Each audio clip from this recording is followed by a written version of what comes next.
evening, and welcome to Africa's Vision Network. Africa's Vision Network features African cultural awareness, economic empowerment, spirituality, religion, education, and other issues focusing on the African world. I'm Robin Roberts, your host, and an African living in the diaspora. Today we have a very special guest, Michaela Lawrence. Michaela Lawrence is an African American student who has become fluent in Spanish even though no one speaks Spanish at her home. She's not a native Spanish speaker. And we're here to talk with her and for her to share with us the process that she went through to become fluent. And in addition to the other things she does, like study abroad, to become a global citizen. Welcome, Michaela. Thank you for having me. Michaela is a junior, right? Mhm. A junior at St. John's University in New York City, where she's double majoring in speech pathology as well and audiology as well as Spanish. Michaela is also someone I've known for about 14 years because her and my son Kofi were in the Spanish immersion program at Claremont Elementary School in Arlington, Virginia. So. We've known each other for a long time, and I know her mom and all. We were parents together in this program. So, Michaela, can you tell us about how you started your journey to become fluent in Spanish? Well, my mom put me in the Spanish immersion program because she saw the opportunities that were in the world for knowing a second language. So, of course, she was like, I want my child to be in that. The Spanish immersion program started in kindergarten and it ends in 8th grade, and it's basically a program where you're taking core classes in another language. So I was taking math in Spanish, I was taking science in Spanish, social studies in the language. Starting in kindergarten, you learn the basics of your numbers, your colors, your animals, how to say hello, stuff like that, and then gradually it gets into, okay, now we're talking about like multiplication and your certain rocks and stuff in science, and it's literally your whole world is Spanish. And by 8th grade, you are considered fluent. I have a certificate from the Spanish embassy that says I am fluent in the language. And then I continued Spanish through high school. Okay. And so you went to a Spanish immersion elementary school as well as a Spanish immersion middle school. Yes. But your high school was not a Spanish immersion high school. So what kind of program did you do in high school? In high school, I did a program called the International Baccalaureate Program, short IB, and it's basically it's not an American program. It's a world program, and it's not big in the U.S. right now, and it's still growing. It's a rough program. It's really hard. I would say it's like AP times 2, or that's what the students would say. That's what we would call it. You have a lot of writing. It's not taking a test and sitting and doing some multiple choice answers. It's writing essays. It's doing oral exams. It's in psychology, you're performing your own study. And so it's a lot more work. And on top of all of the work that you have to do, you're in your extracurricular activities, and the IB program requires you to do 60 hours of community service. Okay. So you're filling out all the community service papers, and then by the end of the IB program, you are writing an extended essay. So my extended essay was 40 pages, and I wrote my essay on the benefits of learning a second language because that was my entire life at the time. Oh, I didn't know that. Yeah. And, could you give us a few points about what the benefits were? You're much more of a global citizen. That's the first thing, obviously. You're able to communicate with more people. The psychology behind it is amazing, the way the brain transforms, and it's easier to pick up a third language once you already know the second one. Okay. It's much more easier, of course, to pick it up as a child, so that was a bonus for me. Thank you, Mom.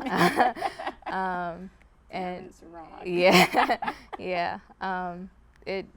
There's no downfalls to learning another language, and so I was glad I had the opportunity to go to an immersion program. So when you first started the immersion program, was it difficult? Yes, it was very difficult. I didn't have anyone at home to help me with homework. My mom thought she knew Spanish, but the Spanish she thought she knew was not the Spanish I was learning in class. So I was like, Mom, you cannot help me right now. And it was especially hard when I didn't know how to answer a question, and so I was left trying to figure it out on my own, and with no one, I guess, behind you to help support you. It was very difficult. And then you're going to class where some students are fluent in the language but are struggling with writing, and then other students are just like me, and it was brand new. It was like dumping a person into Spain. And so it was really hard, but my mom was there to support, and she got all the books that she needed to help support me. Okay, so that was my next question. So how did you overcome this kind of difficulty? My mom was a great support. Our school offered the parents an English textbook, which was similar to the kids' Spanish textbook. I was tutoring a lot. I was going to teachers after school. My mom found any way to help me.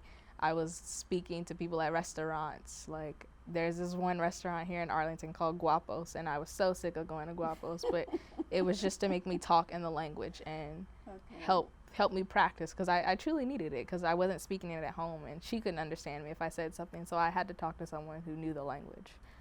Okay, so in your opinion, then, if you're going to involve your child in Spanish immersion programs or any kind of French immersion for that matter, the parent has to be very involved and very supportive. Yes. Because it's nearly impossible for the student to really go through that alone. Yeah. School is already difficult, and it seems like it's getting even more difficult every day. And learning the second language on top of that, and then going to learning core classes in that language, it's extremely hard. And my mom was there to support me, and you have to be your child's support system if you're going to put them in a school like that. Yeah. I have to say, when Kofi was in the program in elementary school with you, and I went back and I really boned up on the Spanish that I knew, and I figured out ways for him to learn when the school didn't seem to address everything that he needed. So about third grade, he was fine, but third grade, something became critical. It's like, no, he wasn't catching on, and he was kind of. Third grade is a big jump. It goes from learning the basics of the language to the basics of the language is the stuff that you're learning at 3 and 4 that your parents are teaching you at home to go to kindergarten. But for kindergarten, first, second, and third grade, you're learning that in Spanish. And then third grade is the biggest jump.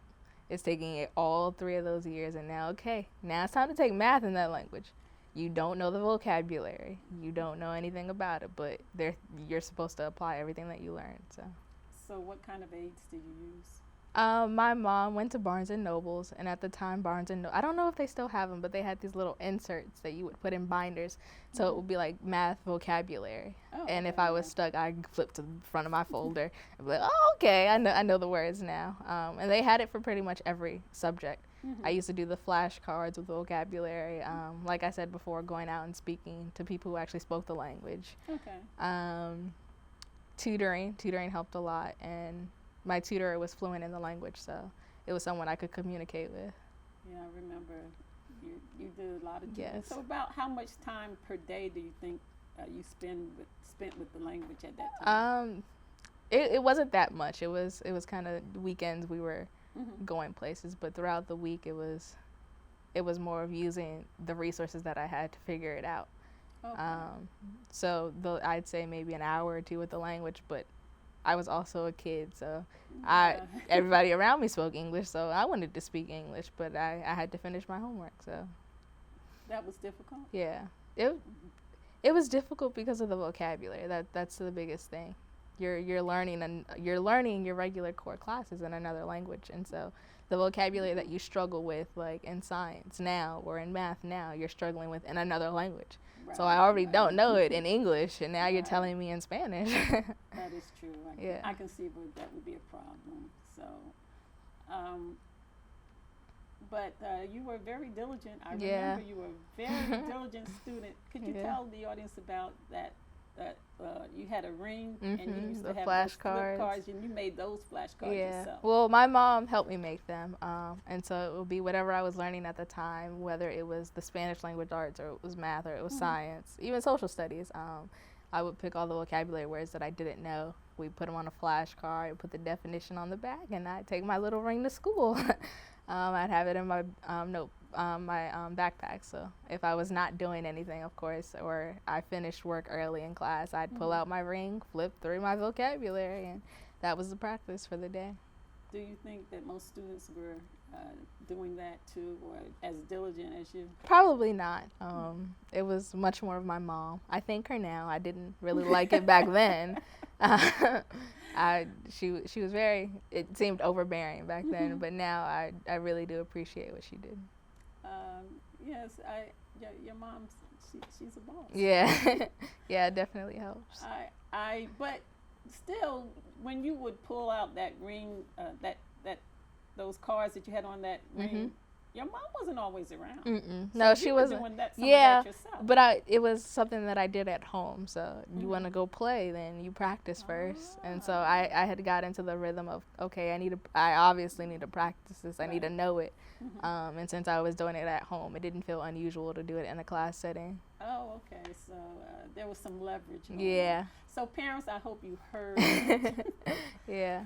So now, fast forward, you have gone through the Spanish immersion programs in middle school and elementary, the IB program in high school.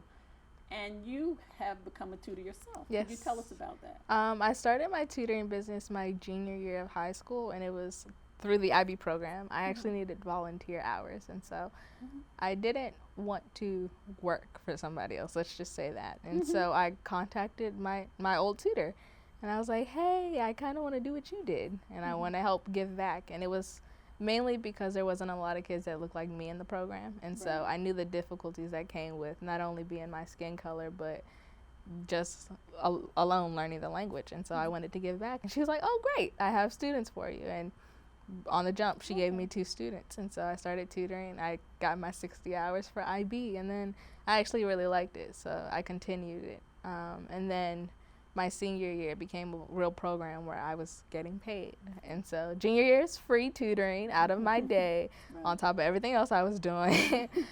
Senior year, I was getting paid, and then till this day, it's still growing. And right now, I have 11 students that I tutor. So. 11 students? Yeah. Have you ever worked for anyone else? I have, but I like being an entrepreneur. Okay. Yeah. Okay. And I like the giving back. I see the students grow, so I love it. Can you talk about the difference that you might have felt when you transitioned into becoming a tutor as opposed to what you did as a student? Yeah, but I understand what teachers mean when they say it's hard. You can know something but not be able to teach it, and that was the challenge at first. Math is one of my favorite subjects. Math in Spanish or English, doesn't matter. But to be able to teach someone math who truly did not get it, I was like, what are you not understanding? Like, it's right there on the paper. But to someone who truly did not understand multiplication was hard to me because it came naturally to me. Right. Math is something that I never struggled with. And so to then turn and help someone who truly struggled and did not know why 2 times 2 was 4, it was definitely hard. And when you were challenged like that, what did how did you get ideas on what to do? I would sit and I would talk to my tutor. She's amazing. Her name is Colette Bonet. Yes, she would give me different activities to do, and I kind of take it and run with it, or go to Barnes & Noble in the little teacher sections, or talk to my teachers and see what I was doing in class, and then trying to help my students do it. So I was taking everything that was around me and then using it for myself. It seems like you're kind of a natural born teacher type person. People tell me I should be a teacher. Yeah, I think so. Yeah. Well, you are actually. Yeah. As a teacher, I mean, you actually kind of do lesson plans. Yeah, I do. And this summer I'm actually teaching a kid Spanish, and so he just moved here from Portugal, so he does not. He knows a little bit because the Portuguese language is not that far off, but he doesn't know the tenses, and there's a lot of vocabulary that he will need for the immersion program, which he's going into, that I'm helping him with this summer. So, talking about the tenses, let me ask you about things that go on in Spanish that don't happen in English. For example, do you have any tips for rolling R's? Yeah. We do not have that in English. So there's a few letters in the alphabet that we do not have in English, and the most difficult one is the It's in your words like perro, and so a lot of people cannot do that. And I just say practice. Like I tell my students, like if you're bored, there's a commercial on TV. Just sit there, roll your R's. Like practice makes perfect, and you don't. It doesn't come overnight. So. Okay, so it practice, practice, practice. And the tenses, that's just the most difficult thing. Yes. Well, the tenses we have in English, but we don't break them down the way the Spanish language does. There is a past tense, there's a future tense, Right. but our endings are not the same. It's the way we pronounce the word that changes. So like read and read, exact same word, but they're pronounced differently. And the Spanish language, you're changing the word. Yeah. And then the Spanish language also has irregular words where it doesn't follow the rule of the tenses, and so that takes practice, memorization. Memorize your endings, write them. So it is memorization for you. Yes. So do you, when you're doing things like doing a tense change, are you thinking in Spanish or? It depends on who you are. I think in Spanish because I like the Spanish language more than I do English. But a lot of my students who've gotten really good at it this summer, they're saying it in English and it's helping them. It's just they've memorized the endings of the word. So there's like the AR, the ER, and the IR is your 3 endings, and they conjugate differently. And so the kids memorize the endings of the words. And so they'll say it in English, like I walked. They'll say I walked, and then they'll conjugate it in Spanish. Oh, okay. Okay, I didn't understand what you meant. Yeah. Okay, so they're able to do that. What about the the formal language? Formal versus informal. Yeah. A lot of times in the school setting, especially in the immersion program, you're not using the formal setting because a lot of Spanish in the immersion program, it originates from Spain, and so Spain is an area where there's a hierarchy between your elders and the child. So that's where your formal comes in, and so you wouldn't speak to your grandmother the same way you speak to your friend. Right. But in the immersion program, you're really only looking at the informal because it's your teacher, and we're American, so we're doing it our way. But yeah, you're not really using it. And like nosotros versus vosotros, they're both the same thing, but vosotros is formal. And the only time you really use it is on a test. Like I've never ever used it. So, and this is jumping ahead a little bit because we're going to come to this later on in the interview. So when you were in Spain, I actually let's go back. I did use it in Spain. I used it in Portugal. I'm sorry. We went to Portugal, and I don't speak Portuguese, but I was able to know enough Spanish to get my way through and listen to some of the words that had to change. Spanish is extremely similar to Portuguese, but there's certain words that, like obrigado is thank you. You don't say gracias. And so I was picking up on those, but I was able to use my Spanish throughout. And we stayed at this place called Venus Place.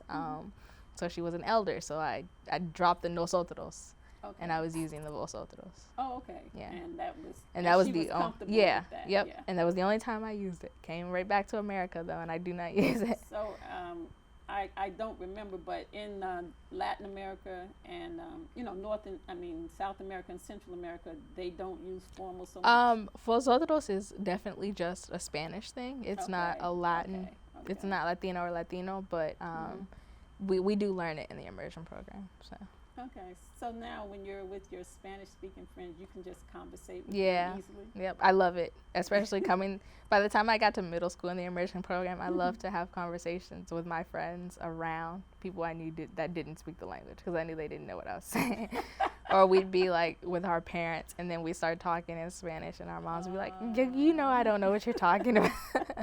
And it's great. I still do it. I'll say something to my mom, and I know she doesn't understand me. Yep. Mischievous. Yep. I did it today.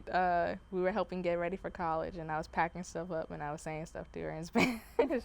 And she's like, I don't know what that means. So I have a tip for parents. Learn Spanish. Yep. When your child goes through that program, learn Spanish yourself. You'll learn it vicariously through them. You'll pick up on some. Like my mom's definitely picked up on some of the language only because I used to talk it so much. Yeah, I can see. Like I said, you were diligent, and I really remember that about you in school.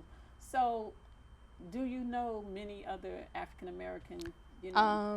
that speak Spanish fluently? I do not. Your son would. Kofi probably is the only one that I know. Even in college, I don't speak to African Americans who speak Spanish, and so I'm the only American when I go into my Spanish classes at school.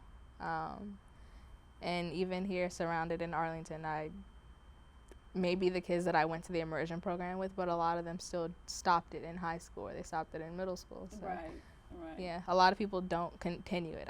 I just think I loved it so much. I grew to love the language. Oh, okay. And so why do you think that that there aren't a large representation? I think some of it has to do with the parents. Some of it has to do with the student. If the parent isn't pushing the kid at a young age, they're not gonna learn it. It's already hard enough, so you're not gonna want to do it. But if your parent's not pushing you to do your work, then obviously you're gonna fall down the cracks.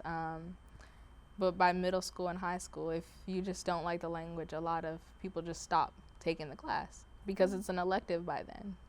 In high school, it was an elective, so if I didn't want to take it, I didn't have to. It was the simple fact that I wanted to take the language.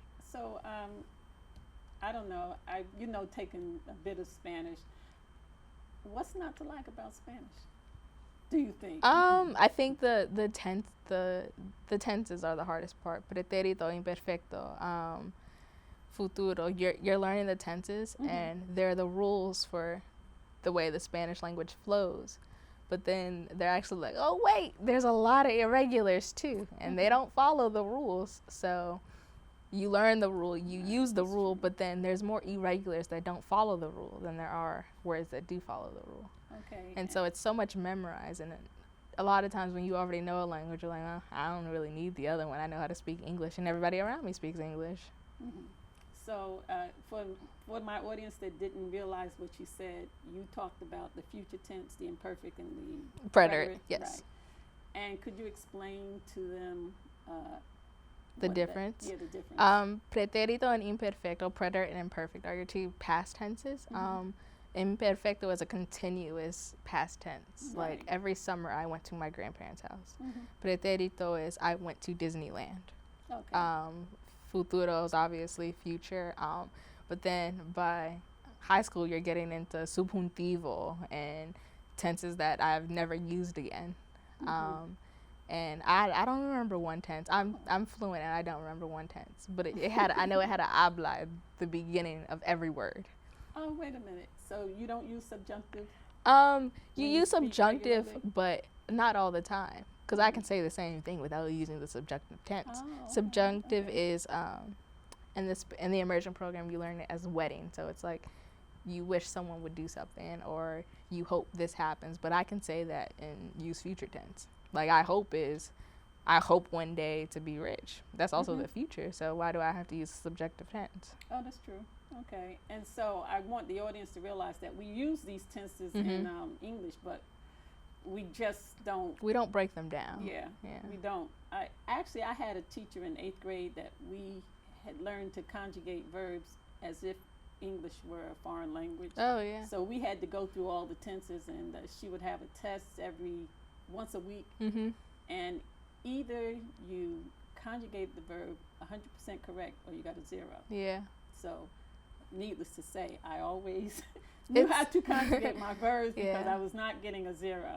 It's different, and English is one of the only languages where you really don't conjugate and you don't break down your tenses. When you look at Italian, you look at French, it's the same as learning Spanish. You break down your tenses. So it's like, why don't we do it in the English language? Okay, so connecting to that, you also studied abroad this year. Yes, I did. Could you tell us about the program you were in? I did the Discover the World program through my school, St. John's University, and it was the Europe edition. So I studied in Limerick, Ireland, Paris, France, and Rome, Italy. And then during my spring break, I went to the Amsterdam, the Netherlands, Porto and Nazaré, Portugal, and then Madrid, Spain. And how was it, It was amazing, to say the least. Limerick, Ireland is beautiful. Ireland alone is beautiful. Their nature is, if you're a nature person, Ireland is your place. Paris is, I didn't really like Paris. Really? Why not? The people in Paris are very, America, as a whole, we like to include ourselves in everything. Mm-hmm. And so when you're traveling, you're going to see the McDonald's and you're going to see the Starbucks and the Chipotle, and these are American things. Right. But a lot of times, not even the French, but the Parisians believe that we are very invasive. And so they look down upon us and they're like, we're taking their culture. But really, it's not we're taking their culture. It's just Europe has open border policies. So a lot of Americans, and not even just Americans, but a lot of people are moving to Paris. Paris is one of those places you dream of going to. Mm-hmm. And so why not? Like, if you want to up and move, Paris, Rome, these are places you think about. And so Paris has a lot of not only Parisians, but they have they have an African center, so there's like a whole section dedicated to Africans, or there's a whole it's broken up. Like we have Chinatowns here. Right. They have those different towns there. And so you go into a restaurant and you're looked at. And I don't know if I was looked at more so because I had braids at the time. Were you looking at my skin color? Were you looking at my hair? Did you just not like me because I was American? I don't know. But I didn't like the attitudes, and Okay. it's not a place I would go back. The architecture is beautiful. The place itself is beautiful. It was the people that ruined the experience for me. And Italy. Italy's beautiful. Italy can be dirty at times.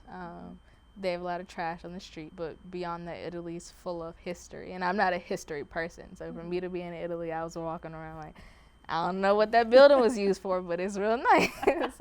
And my boyfriend was with me, so he was kind of explaining why things, like what was happening in this building and what was here. And I was like, oh, it's pretty, like, still standing. But I definitely gained a lot of respect for history and being in Italy. Did it make you want to go back and learn? It did. history? Rome is beautiful. Rome is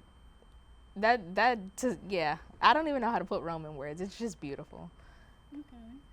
And while you were there, you also, those were the places that you did studies Yes. and you were getting college credits for, but you also traveled to other parts of Europe. Could you tell us about those? Amsterdam, the Netherlands is, let's say, it's a kid's world. They're very free people, but when you think about Amsterdam, a lot is legal. So there's a lot of, like, marijuana's legal, and when I was going, I was like, oh, there's gonna be people like smoking weed walking down the street, like that's different. But it wasn't that. It was just they were very open people. It was like parks everywhere, and it was like a utopia kind of. Oh, Like it was very different to see like regular adults in their briefcases and stuff walking through the park, and I was like, oh, okay, like they're riding bikes. It was just funny to be in Amsterdam, and it was a place. I told my mom, I was like, you have to go. Because on the U.S., I think it's the U.S. Census Bureau. I'm not sure what website she was looking at, but they were talking about how bad Amsterdam is and how there's a lot that goes on in Amsterdam. And so the U.S. ranks countries on numbers, and it's like 0 to 5, 5 being the best for the country, 0 being the worst. And Amsterdam's only a 2. And so I was like, no, that's just America looking at it. Like, you have to go to experience it. So you actually found it quite I loved Amsterdam. pleasurable, Yes. enjoyable. Amsterdam was really nice.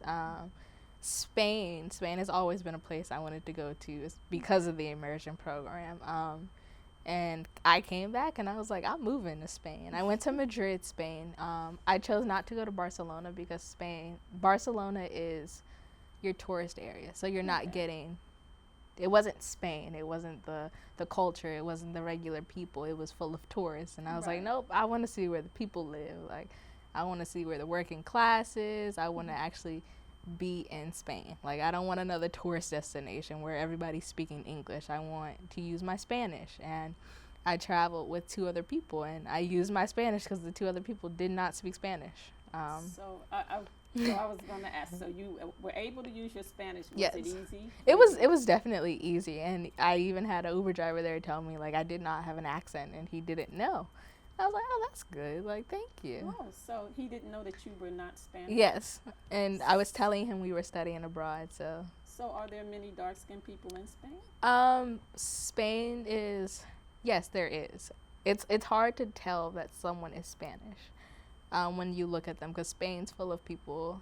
It's kind of like African Americans, we come in all shades. And Spanish people are the same way. They come in all shades. So there could have been someone darker than me, or there could have been someone that looked white. but they're both Spanish. Oh, okay. So it was really interesting. We were walking down the street and we were like, are they Spanish? Are they, like, what are they? But yeah, they're Spanish. Like, we went to the Starbucks a few times because it was near our Airbnb, and she was a dark-skinned Spanish person, so it was really interesting. So my skin color didn't really stand out in Spain. And was there anywhere else that you went? Amsterdam? Italy, Porto Spain? and Nazaré, Oh, yeah, Portugal. So it's Portugal. 2 parts of Portugal. Porto is more of the touristy spot, but we actually stayed in Nazaré, Portugal, and it's actually where the biggest waves in the world happen. So it was really interesting. We learned that there. It's beautiful. The people are so nice. They're so down to earth. We realized money doesn't buy happiness throughout the whole experience in Europe. Okay. Both Spain and Portugal don't really have a good economy, and Yeah. so the middle class is definitely more so the lower class there. And they're still extremely happy people. Like the smiles are the biggest smiles you've ever seen on someone's faces. They're open to talk to you about any and everything. They want to know everything about you. Like, you say you're American, and for us, you say you go to school in New York. Everyone's like, oh, New York. Like, and so they're just joyful people. And so that was the best part about being in both Spain and Portugal. Great. I'm Yeah. sold. I'm going to see if I can't get there one day. Yeah, if you go to Nazaré. The older lady we met there that I was talking about earlier, Oh, Vina, her and her husband owned a villa, and so it was pretty much the whole block was theirs, and we stayed in one of their apartments, and we were able to get 2 bedrooms, a kitchen, a bathroom, all for about €200 for 3 days. And so we were like, okay, like in America that would have been up to $1,000 for all of that. Okay. But it was really nice, and the people there are so nice, and you need help with anything, they're there for you. So in your travels throughout Europe, what are some conclusions you made? What are some things you learned that you didn't realize before you went? I didn't know much about Europeans or much about Europe in general, and then when I went, I was learning about the EU and the things that's different between them and us, down to healthcare's free, or when I got sick in Paris and I got 4 medicines for €20, or even that when our professors were talking about maternity and paternity leave and how women get a minimum of a year off fully paid, and men get a minimum of 6 months off fully For paid. paternity leave. Yes. And that was in all of those countries? Or? So it's the EU as a whole. So the Oh, EU has a okay. union, and they're there for their people. We pay healthcare, but you don't always need it. So you pay it because you may one day need it, and they don't understand why you pay healthcare like you're a citizen. Like, you should be able to get free healthcare, like even to the point where their cancer patients get free treatment. Oh, okay. And they don't understand, like, you don't want to die, do you? Like, you give the person what they need. Yeah. They don't understand our gun policies. Oh, would you talk about that a little bit? So when I was in Paris, we had 2 resident assistants who were from the UK, but they were staying on our campus, and they did not understand why gun control was a thing, nor did they understand Black Lives Matter. And in their culture, you're not labeled by your skin color, you're labeled by your class. So you're the middle class, you're higher or lower class. No one looks at your skin color. You're not labeled based on, oh, I'm Black, oh, you're white. It's, we're American, or we're British, or we're Parisian. So they don't really understand it. In Ireland, we were in Ireland when the Florida shooting happened. I don't remember what part of Florida it was, but Yeah, I remember. our that. professor actually canceled class, and he was like, we were sitting in class when he was like, today we're going to talk about guns. And it wasn't about why guns are a thing, it was about why there are still guns in America. So they're not guns? No, so guns are illegal. Knives, you can't carry a knife with you. You can't even carry mace for protection. Their police do not carry guns. They carry the batons, but they don't carry guns. There's no point. There should be no reason where a citizen hurts another citizen, or a person hurts another person. So if you're caught carrying a gun, a knife, or mace, what happens? If you're caught carrying mace, I actually looked it up because I carry mace with me here in America. But I was like, okay, I'm gonna need some protection when I go abroad, and I looked it up, and it's a minimum of 6 months Like, there's no if, there's no questions asked. It's just if you have it, you're being arrested. Okay. They didn't understand why people that look like you and I were being killed on the street. We are not different. We're American just like everybody else, and they didn't understand why it had to be Black Lives Matter. And I was explaining, well, that we're getting killed. Like, black people are getting killed. Not everybody's getting killed, but black people are getting killed. And they were like, but you're American, so Americans are getting killed. So it's a problem with your police force, not with your color of your skin. And we're like, no, for us it is, like, the color of your skin is the problem. But they didn't understand it. And my boyfriend actually got asked the question by a British person, like, are you scared to be a black man in America? And it was a question that I never thought anyone would ask, but it actually had her crying. We were talking about Eric Gardner, Trayvon Martin, Sandra Bland, and she really didn't understand it, and it brought her to tears. And to see someone truly, like, not get it was like, what's wrong with America? Yeah, it makes me kind of sad listening to it. Even Italy has banned Uber because they had 3 sexual assault cases. And in America, we've had over 300 sexual assault cases for Uber, but yet we still have Uber. And there's no way it's going to get paid. Yeah, for definitely. something like that, no. But they get rid of anything that's a problem to their citizens. So they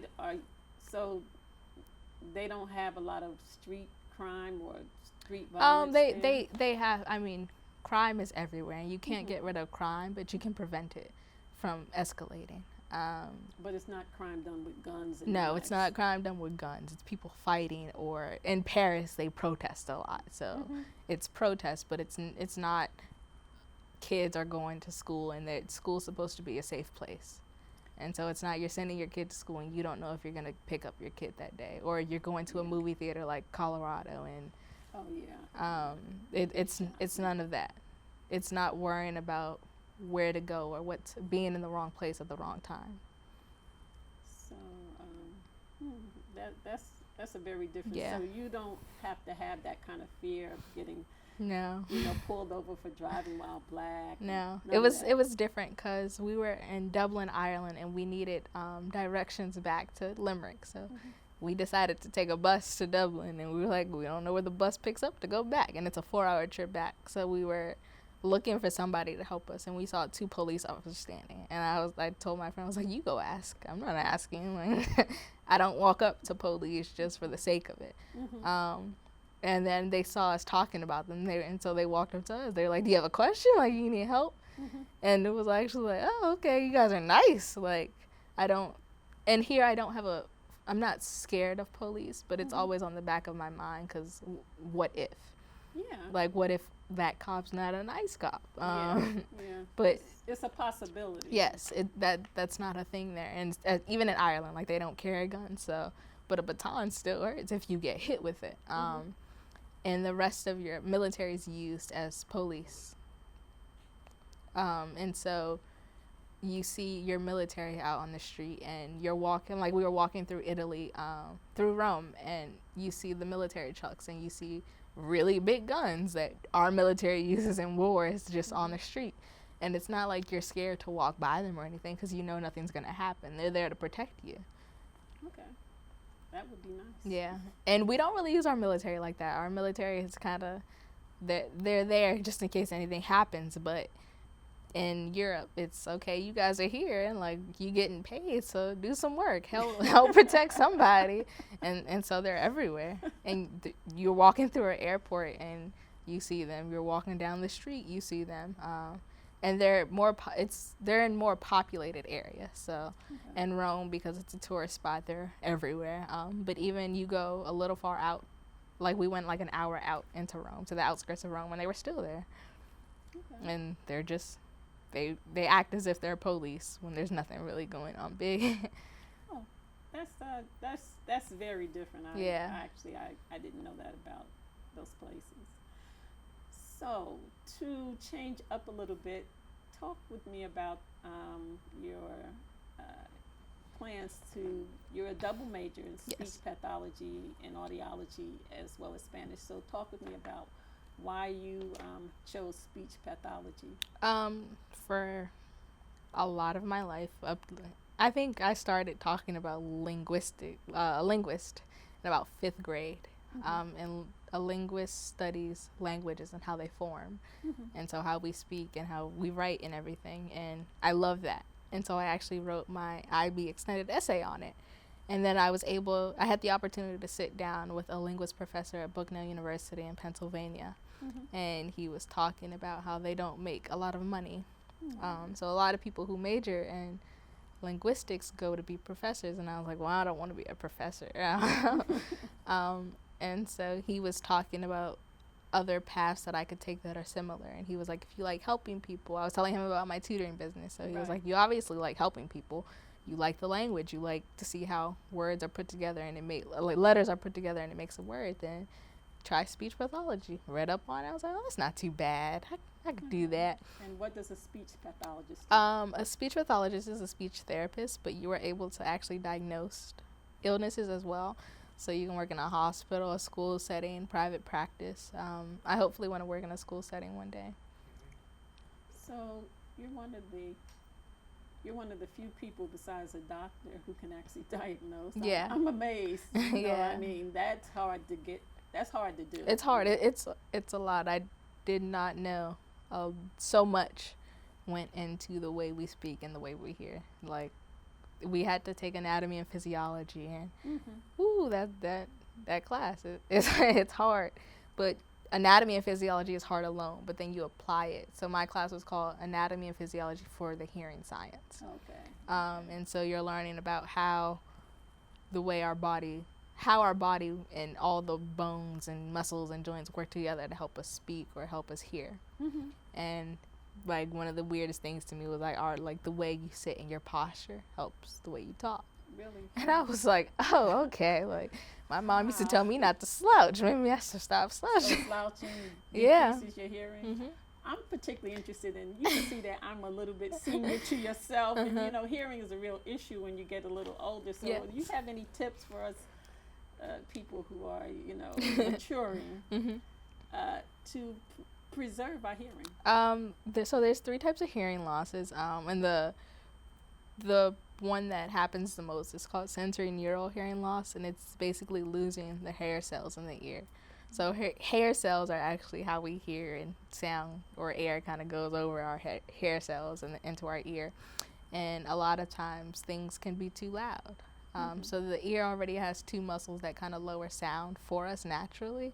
Right. Like the way I'm speaking to you right now, it's not actually the volume at which you're hearing it. It's actually louder than how you're hearing it.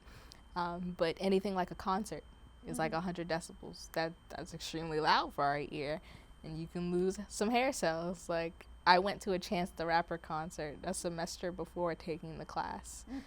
And she was talking about concerts, and I was like, well, I spent 3 hours at a concert not too long ago. So, like, how many hair cells did I lose? But a lot of times kids have earphones that are too loud.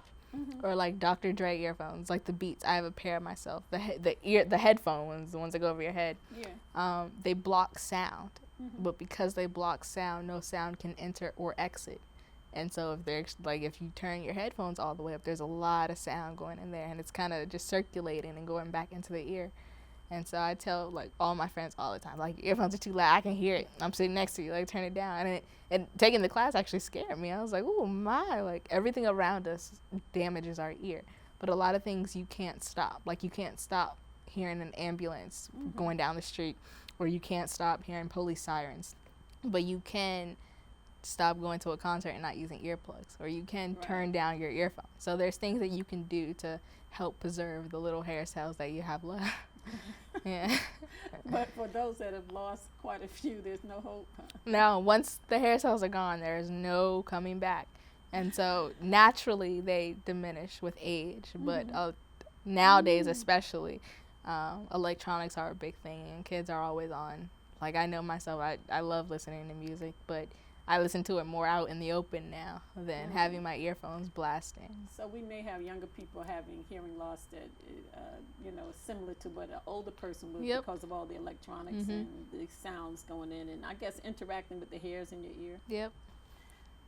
I hope they heard that, because hearing is a wonderful thing. Yeah, you never know what it is. Like, you're gonna miss it when it's gone. Yes, I can really attest to that. Yeah. Diminished, but not gone. So, do Spanish and speech pathology and audiology, do they, are they similar? Are they, do they complement each other? Speech and audiology do. A lot of the classes overlap, so I kind of like that my college puts them in one major itself. A lot of other colleges, you're either a speech or you're an audiology. And so to do both, it's kind of like, well, I'm knocking out killing two birds with one stone. Both. Yes. And Spanish. So you're almost like a triple major. Yeah.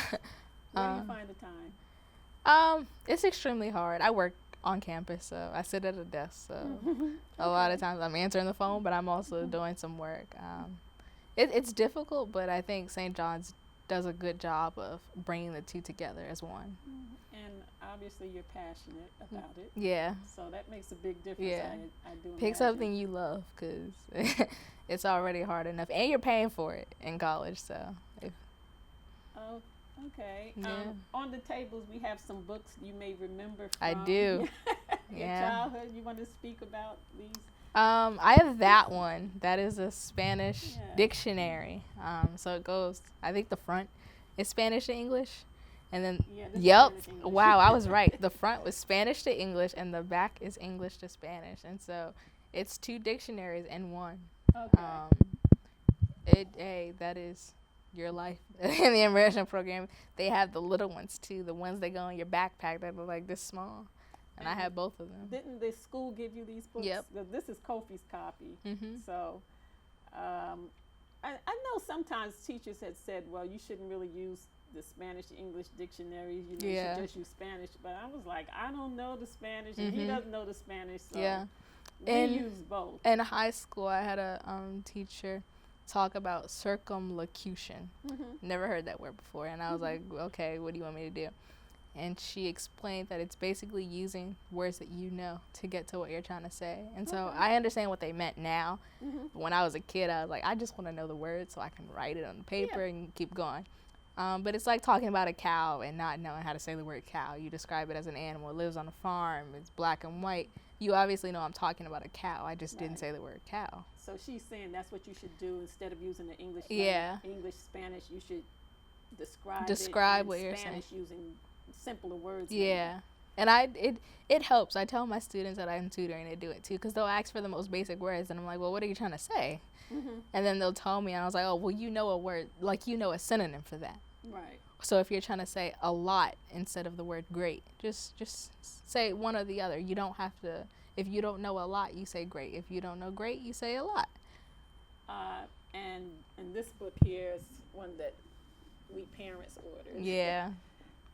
I love it because it has cartoons in it, little characters, and it's just light and fun. Yeah. And it goes through all the things, and whenever you can find fun in education. Yeah, there's so many books out there. We're Barnes and Noble members, so I love Barnes and Noble, and they have bilingual books. Like I tell the parents of the kids I tutor, go buy the bilingual book. Like your kids obviously they're going to struggle. There's no doubt about that. But if you can help them and even struggle with them a little bit, like the bilingual book. When I'm tutoring, I cover the English section, obviously, because I know the language. But I was telling them, like, get it, read along with them, have them read out loud. They follow the Spanish, you follow the English. And if need be, if they don't know a word, they can just look up on the page, and it's right there in English. So. Yeah, so again, we come back to if you're going to have your child in a Spanish program or a language immersion program, you need to support them, and you need to you need to go along with them, really. So it's definitely, parents have to be on top of it all. It's not something the kid can do by themselves. And maybe that's the difference between you and students who dropped the program. Yeah, dropped out of the program, and they just found it too difficult, to navigate because they didn't have the proper support, and maybe their parents, or their families didn't understand that that's what you have to do. I mean, I went through the whole program with Kofi. Yeah. I was reading everything. Yeah. And, it's a lot of late nights. It really is. Like, looking back on it, it's a whole lot of work. But it pays off. So, are there some phrases and sentences that are just a must know if you're going to travel abroad or you're going to be speaking Yes. Spanish? Yes, your basics. Everywhere we went, we learned the hello, the thank you. In French, we learned that I don't speak French. Really? And I was told by my old tutor, Colette Bonnet, that my skin color would allow me to blend in with a lot of places. And I realized that because in France, I had people walking up to me. I had a nice old lady kind of like rub my arm and ask. I was like, oh, like I don't know what you're saying. Your skin color, really? Yeah, and so Why? I'm not too dark or I'm not too light, so Oh, so you're. yeah. Oh, really? And so I found it definitely everywhere we went. Someone walked up to me and I was like, man, like I really don't. And I found it like for me, I was like, oh, I wish I could have helped her.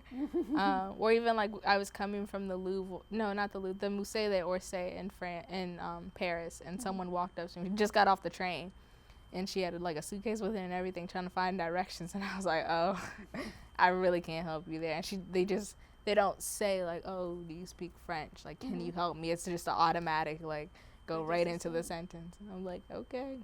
Well, that's something that I've never been told. That, Yeah. You know, skin color, like I don't know, kind of a brown medium tone, would enable you to easily be mistaken. Yeah. I guess with somebody in the country. I thought it was weird at first when she told me, but I found it true when I was traveling.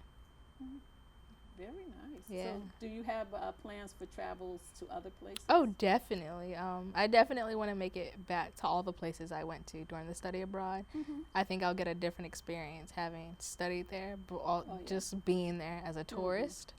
But right now I'm looking at heading to Canada. I want to go to Toronto next summer. They speak English. Do they speak French? Some of them speak French. French is mainly in Ontario, but Yeah, right. why not? Why not travel as much as you can? And obviously, you like cold weather. It doesn't bother me. I love snow, of course, but cold weather, rain, nothing stops me from going.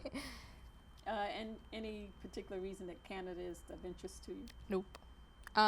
Actually, no, it's not really. I saw one of my friends on Snapchat going, and it looked pretty. So I was like, oh, let's go to Canada. And what about some of the other countries that speak Spanish? I definitely want to make it to Brazil, although in certain parts they speak more Portuguese and Spanish. But my old tutor, Colette Bonnet, actually lives in Brazil now, and so I want to go see her. She works at a school, so I want to see if I can kind of go see what their school systems are like. Is she from Brazil or No, is she from the so States? she's actually not. Her mom is from Paris. She speaks 5 languages though, and that's where I get my worldly travel from. Like, It's easy to go somewhere else when Yeah. you speak 5 languages. I love everything that she does though. She was like my second mom at school, and Yeah, I remember that. yeah, too. she's one of the best mentors that a person could have. And for a long time, like the reason I wanted to do linguistics was, well, Colette knew languages, like why can't I learn all the languages? And she just opened my eyes to a lot, like why stay in one place. And so her mom was from Paris, and Her mom, I'm not sure where her dad was from, but her mom now lives in even her mom moves. Her mom now lives in Morocco. She's lived in Paris for a year. She wasn't raised in Paris, but she went back by herself. Was she raised speaking French? No, she went back by herself, and that is actually how she learned. She kind of just threw herself in the language, and it's a sink or a swim if you're there by yourself. I thought Colette was African American. Is she? Her dad is African American. Okay. Yeah. Okay, so she grew up in a household where she didn't know any other languages. She learned She these learned them. languages on her own. Yes. You know, in school or Mhm. whatever. Yep. Okay. So And then she took them in college. She went to Harvard, so she took them in college. she was a language major. No, she was not. She was an education major. I think it was just okay. the love, Mm-hmm. and that love went to me as well. And Colette's definitely the reason. Like, Colette was the teacher that actually gave me my first 2 students. Mm-hmm. She was the teacher that helped me. She was my tutor. So I spent a whole lot of time with Colette. So when you were in school, I mean, you still are in school, but you're in the university now. Was it important to see people like yourself speaking Spanish? And did you see many? I did not see many. I wish I did. I think everyone learns a little bit better when they see someone that looks like them in a classroom. But because I didn't see that, I kind of got used to it because it was from such a young age. In middle school, I was the only African American female to actually graduate through the immersion program. Really? Yeah. So they. Oh, the other ones had Everybody left? dropped. So yeah. Oh, and they went into the traditional program. Really? Yeah. I didn't know that. So everybody dropped. And I guess it would have been much easier had I had someone that looked like me, because you want to surround yourselves with people who have similarities, but there was no one to surround myself with. And of course there were boys in the program, but they had other boys in the program. So there wasn't. Oh, there weren't many girls. Yeah. I think there was only, one or two boys. So. Yeah. I got to sit back and look at my my yearbook. I would think so. So actually, I was thinking that she had come while you were there because at the middle school, an African American principal came, but that was after you. Yeah, it was. So it was the year after I left, but a few of my students go to the middle school, and they talk highly about her. It was a difference. So you either really like her or you really just don't like her. But I think the people that don't like her are the parents who've had multiple kids go through the middle school, so they were used to how things were. And then she came in and she changed it. But it's good because she's fluent in Spanish. So yeah, I understand she was a Spanish teacher, and then she became an administrator. And so she's not for the nonchalant teacher. She wants you to do your job. You're gonna work, and you gotta love her. Yeah. As a parent. Well, it's almost time for us to wrap up. So do you have any closing words or remarks? Everybody learn a new language. It pays off. It's hard to learn, but after you learn it, you open a door to a whole new world. Thank you. And you, in our conversation before we got here, you were saying that you found out that everybody speaks more than one language in Europe. Yes. So traveling through Europe, of course, I did not speak French, nor did I speak Italian, although Italian's pretty similar to Spanish. But while we were there at a restaurant, they'd automatically see, obviously, I'm not from here. And so they began speaking English to us, and I found that to be kind of interesting, that kids there grow up speaking another language. Well, Michaela, thank you. We've run out of time. No problem. We must have you come back and Yes. explain some more about how you've become a Thank you for global having me. citizen, and you're still in the process. And thank you, audience, for joining us, and we hope that you'll be back again for another episode of Africa's Vision Network.